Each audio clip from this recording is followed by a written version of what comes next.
dahulu, lipat tangannya, tutup matanya, dan ikutin Miss berdoa. Lord Jesus, thank you for your blessing to us. Now we are going to study. Please help us to understand the lessons. In the name of Jesus Christ, we pray. Amen. Oke, sekarang kita lanjutkan pembelajaran kita di pembelajaran ke-5 dan ke-6.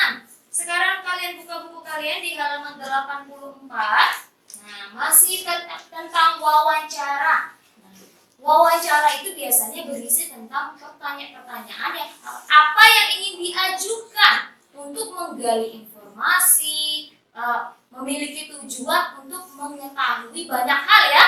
Nah, oleh karena itu di aktivitas pertama pada halaman 84 di sana ada beberapa kalimat tanya yang disediakan untuk bahan wawancara kepada penjual tanaman hias. Sekarang cluenya adalah kalian harus ingat pertanyaan yang sesuai saat wawancara dengan penjual tanaman hias. Artinya kalian harus fokus di penjual tanaman hias ya. Tidak boleh lari atau pertanyaannya keluar dari tentang tanaman hias. Oke, paham ya? Sekarang kalian di sini di aktivitas pertama kalian disuruh untuk memberikan tanda checklist pada pertanyaan yang sesuai saat wawancara dengan penjual tanaman hias. Misalnya, apakah Bapak sudah makan hari ini?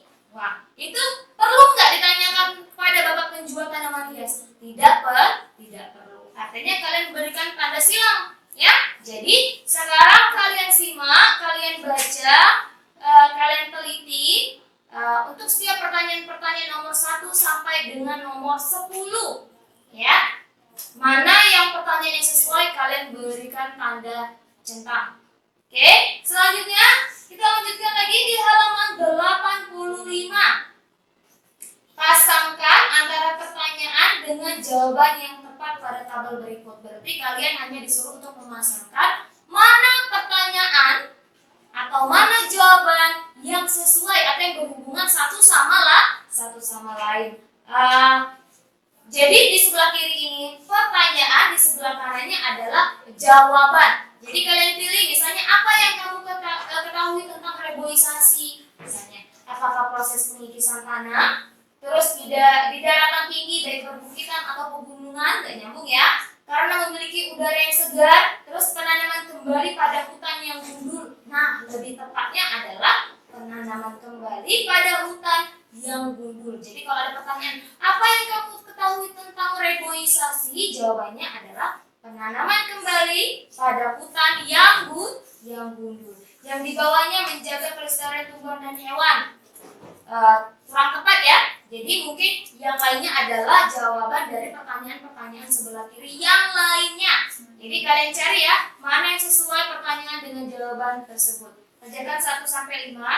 Nomor 1 adalah sebagai contoh tadi. Kemudian selanjutnya di halaman 86.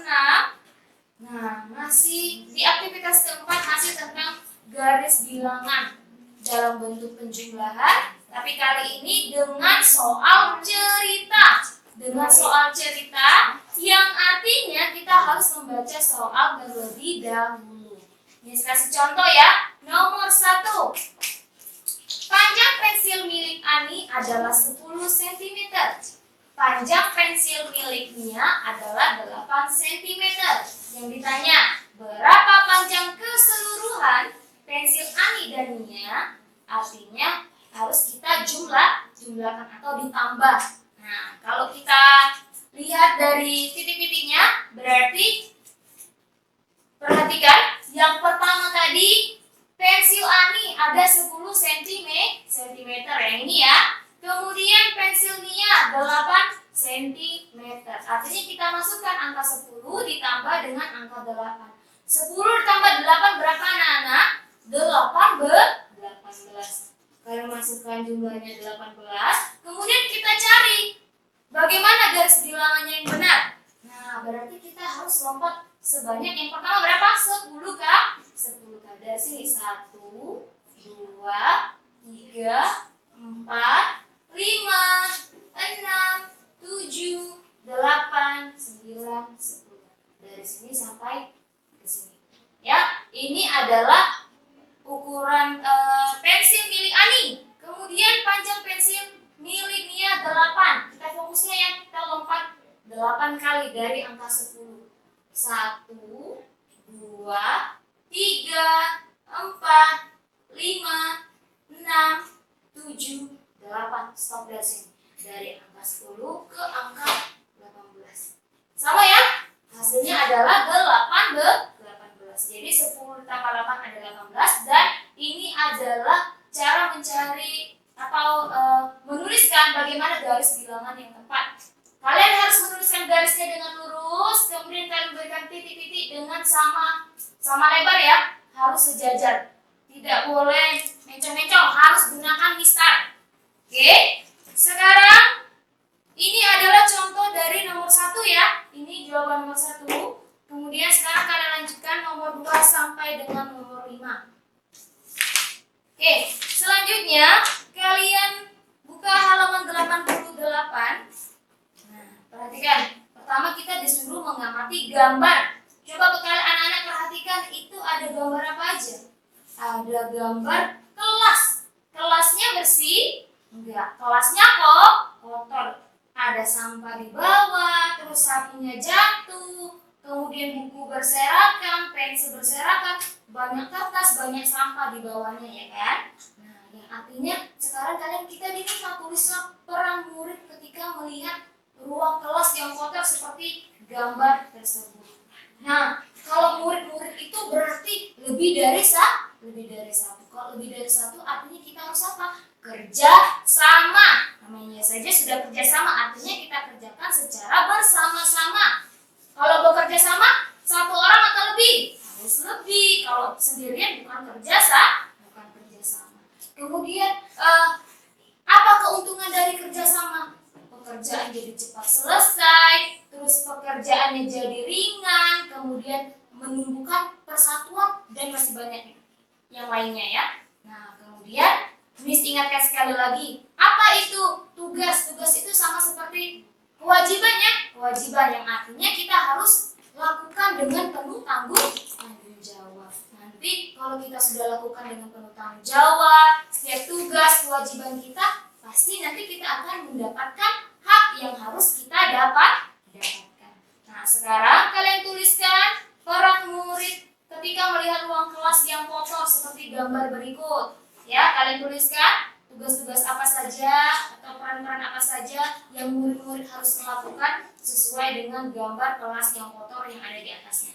Oke, selanjutnya di aktivitas ke-7, kalian tulis 5 tugas yang kamu lakukan saat kerja bakti di rumah. Kerja bakti itu sama dengan bekerja sama. Jadi kalian tuliskan 5 tugas yang harus kamu lakukan saat bekerja bakti di rumah. Oke, selanjutnya kita lanjutkan ke pembelajaran ke-6. Perhatikan di halaman 89 di aktivitas pertama.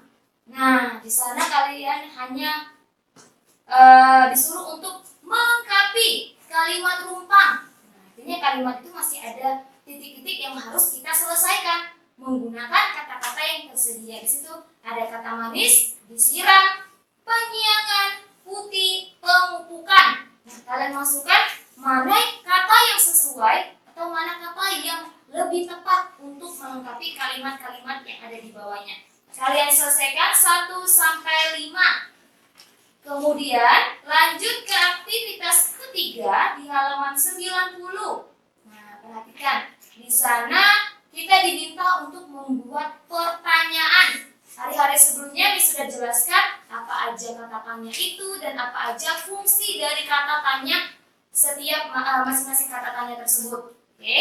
Nah, sekarang kita disuruh untuk membuat pertanyaan berdasarkan jawaban wawancara berikut. Wawancara berarti artinya mau ditanyakan secara langsung ya. Jadi kalian bisa tanyakan seperti ini. Jadi contoh nomor 1, jawabannya yang sudah tersedia adalah pohon mangga memiliki akar yang kuat. Nah, jadi pertanyaan yang tepat dengan jawaban ini seperti apa? Mungkin seperti ini ya. Bagaimana ciri atau sebutkan ciri.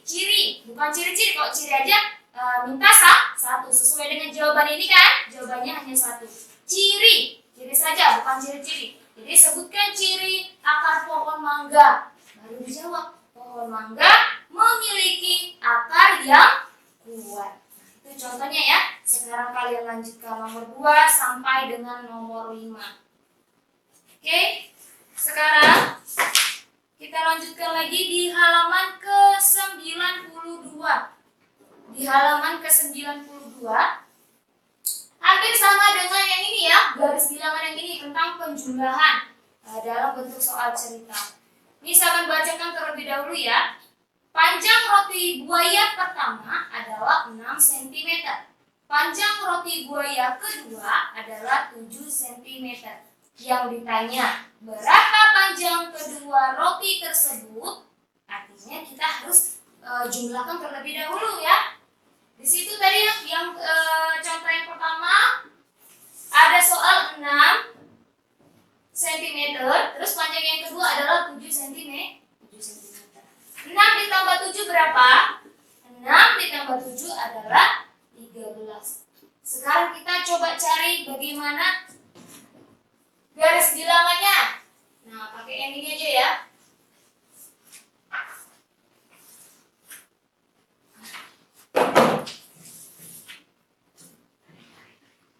Nah, ini contoh dari nomor 1.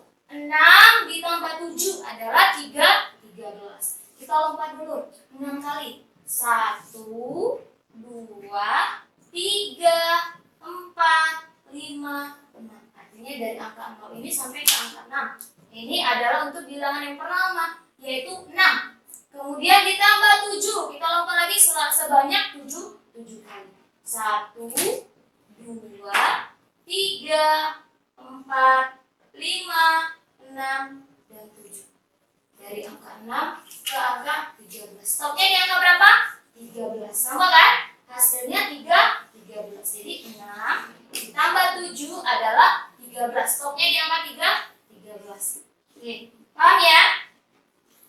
Kemudian kita lanjutkan lagi di halaman ke-93. Nih, di halaman ke-93 di aktivitas ke-7. Di aktivitas ke-7 itu ada gambar, perhatikan. Di situ ada ibu, terus ada anak-anaknya ya. Anak-anaknya juga rajin. Anak-anak harus rajin juga di rumah ya. Harus rajin membantu orang tua. Kalau bangun pagi harus rapikan tempat tidur. Terus itu ada apa lagi tuh, anak-anak sedang menyapu halaman. Terus ada yang sedang memotong tumbuhan, merapikan tumbuhan. Kemudian ibunya sedang apa itu? Mengepel. Wah, mereka bagus sekali kan, mereka sedang melakukan kerja bakti atau kerja sama.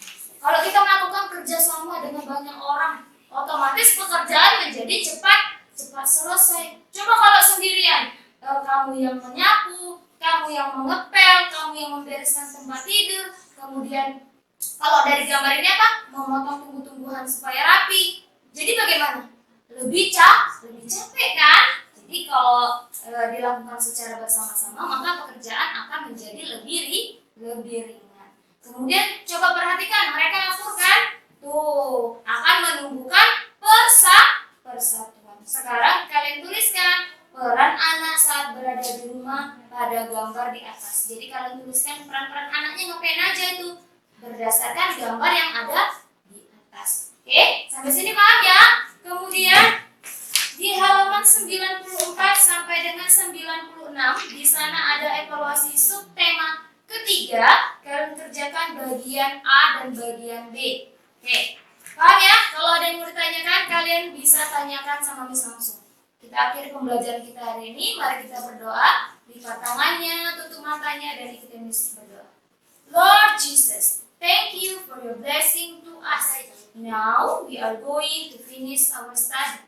Please help us to remember our lessons. In the name of Jesus Christ, we pray. Amen. Selamat siang.